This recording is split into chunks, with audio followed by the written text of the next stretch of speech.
আমরা একটু যুক্ত হতে চাই এনসিপির যুগ্ম সদস্য সচিব মনিরা শারমিন, তার সঙ্গে জানাবো তার সাথে সবশেষ আলোচনায় কি বলছেন। মনিরা শারমিন, আপনাকে স্বাগত জানাচ্ছি ডিবিসি সংবাদে। বলছিলাম, চিকিৎসকদের চেষ্টা আর দেশবাসীর দোয়া প্রার্থনার পরও থেমে গেল জুলাই বিপ্লবী শরীফ ওসমান হাদির পথচলা, এবং বেশ ন্যাক্কারজনকভাবেই তার কণ্ঠ স্তব্ধ করে দিল দুর্বৃত্তরা। একটু জানতে চাই, একজন প্রার্থী জনসংযোগে গিয়ে গুলিবিদ্ধ হয়েছেন, তার একদিন আগেই তফসিল ঘোষণায় বলা হয়েছিল 9 লাখ আইন শৃঙ্খলা বাহিনীর সদস্য মোতায়েন থাকবে। একটু জানতে চাই, এই যে গুলিবিদ্ধ হয়েছেন, তাহলে এই নিরাপত্তাটা আসলে কার জন্য? ধন্যবাদ। আসলে মানে যে সিচুয়েশন এখানে, আসলে নিরাপত্তা কার জন্য বা নিরাপত্তা কে কার নিরাপত্তা নিশ্চিত করছে, এই বিষয়গুলো আসলে আলোচনায় আম, অনেক অনেকখানি আমার কাছে অহেতুক।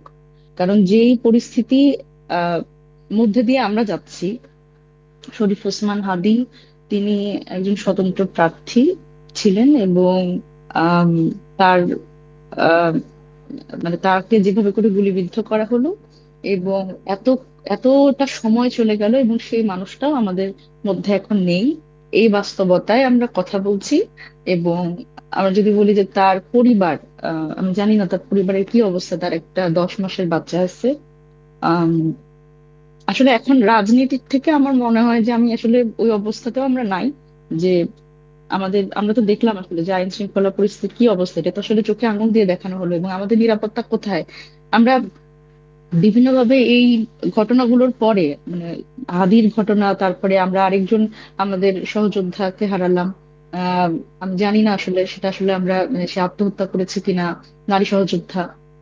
এর এর এর উত্তর উত্তর নাই আমার কাছে। তবে এই যে সাইবার স্পেসে যে সাইবার বুলিং, সেটাও এটার একটা ব্যাপার এখন।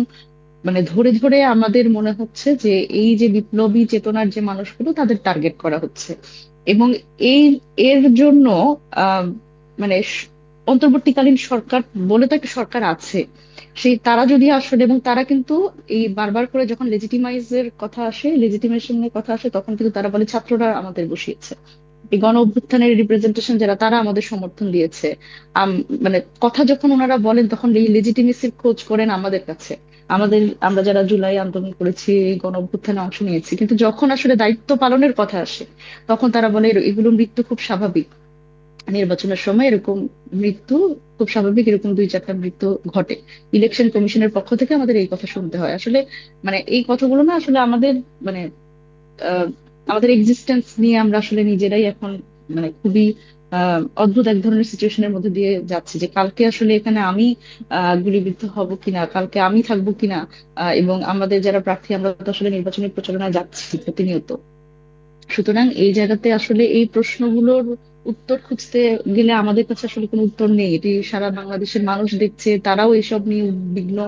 এবং দেখেন, প্রার্থী তো শুধু না, ভোটাররা তো এখনো আছে যারা আসলে কিনা ভোট দিতে আসবেন, তারাও কি আসলে এই পরিস্থিতির মধ্যে দিয়ে একটা ভালো নির্বাচন হবে, এই জিনিসগুলোকে তারা বিশ্বাস করেন? একটু একটু বিশ্বাস করেন।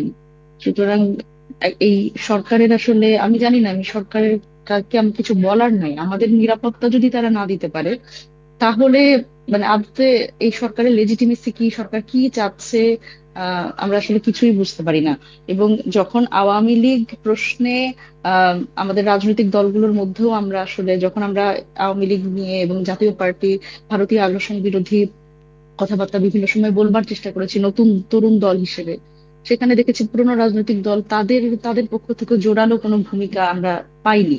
এবং এখনো যদি আসলে পুরানো রাজনৈতিক দলগুলো তারা ভারতকে পুঁজি করে, ভারতের ইশারাকে ইশারা মেনে যদি তারা এখনো ক্ষমতায় বসতে চায়, তাহলে সত্যিকার অর্থে আমরা যে নতুন রাজনীতির কথা বলেছিলাম, বাংলাদেশের যে গণতান্ত্রিক উত্তরণের কথা বলেছি, এবং এই গণ অভ্যুত্থানের যে সত্যিকারের আকাঙ্ক্ষা, সেটা কিন্তু পূরণ হবে না। হাদির মতো যারা এই আগ্রাসন বিরোধী যাত্রায় আমাদের সহযাত্রী, তারা যদি না থাকে, তাহলে এই যাত্রাটা এগিয়ে নিয়ে যাওয়ার মতো মানে আমাদের নিরাপত্তা দিতে না পারলে আসলে এই যাত্রাটা কে এগিয়ে নিয়ে যাবে? কিন্তু একটা জিনিস কিন্তু মনে রাখতে হবে, বাংলাদেশের সাধারণ মানুষ প্রত্যেকেই আজকে অত্যন্ত দুঃখ ভারাক্রান্ত মন নিয়ে আছে, এবং প্রত্যেকের চোখে পানি। প্রত্যেকেই কিন্তু হাদি হতে চায়। এটি এটি কিন্তু কোনোভাবেই ইগনোর করার সুযোগ নেই। বাংলাদেশের প্রত্যেকটি মানুষ এখন বাংলাদেশপন্থী রাজনীতি বোঝে। এবং ভারত কেন, ভারত পাকিস্তান কোনো আগ্রাসনী তারা আসলে আর আহ, বরদাস্ত করবে না, এবং আগ্রাসন বিরোধী যাত্রায় আমরা সাধারণ মানুষকে একসাথে পাবো বলে আশা করি। মনিরা শারমিন, আরেকটি বিষয়ে যদি আপনার কাছে একটু জানতে চাই, আমরা যতদূর জেনেছি যে ওসমান বিন হাদিকে হত্যা চেষ্টার প্রধান যে সন্দেহভাজন ফয়সাল করিম মাসুদ, তার কথা বলা হচ্ছে। সেই বিষয়টা নিয়ে একটু আপনার কাছে জানতে চাই। আমরা বিভিন্ন সিসিটিভি ফুটেজ কিংবা গণমাধ্যমে দেখেছি যে জনসংযোগের কয়েকদিন আগে থেকেই তার ওসমান হাদির সঙ্গে এই ফয়সালের দেখা গেছে, বিভিন্ন ছবিতে আমরা দেখেছি।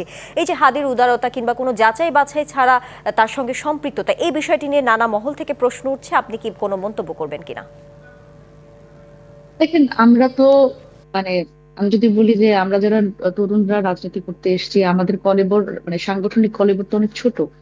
এবং হাদির যেটা বলতে পারি, সে তো স্বতন্ত্রভাবে নির্বাচন করতে গেছে, তো সে তার তো আসলে সাংগঠনিক সেই স্ট্রাকচারটিও নেই। সেই জায়গা থেকে এই আসলে আমাদের এটা খুব সহজ, আমাদের মধ্যে ঢুকে আমাদের আসলে এই স্যাবোটেজ করবার যে সম্ভাবনা, এটি আসলে আমি বলি, যদি বলি যে এটি ম্যাটিকুলাস ডিজাইনের অংশ।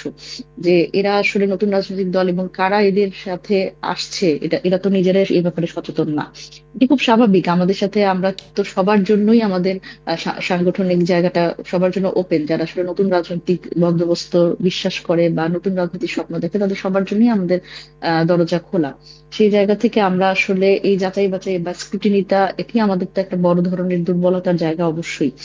সুতরাং সেই জায়গা থেকে এমন না, আমরা ক্যাডার ভিত্তিক কোনো সংগঠন না, আমরা পুরানো রাজনৈতিক দল না।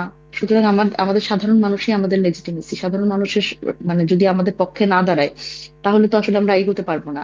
আমাদের সমর্থন হচ্ছে সাধারণ জনগণ। আপনি দেখেছেন যে হাদি যখন রাস্তার মোড়ে মোড়ে লিফলেট বিতরণ করতো, তখন তো সাধারণ মানুষই তাকে টাকা পয়সা দিত। সেই জায়গা থেকে আমাদের সমর্থন আমরা মনে করি সাধারণ মানুষ এখন পর্যন্ত।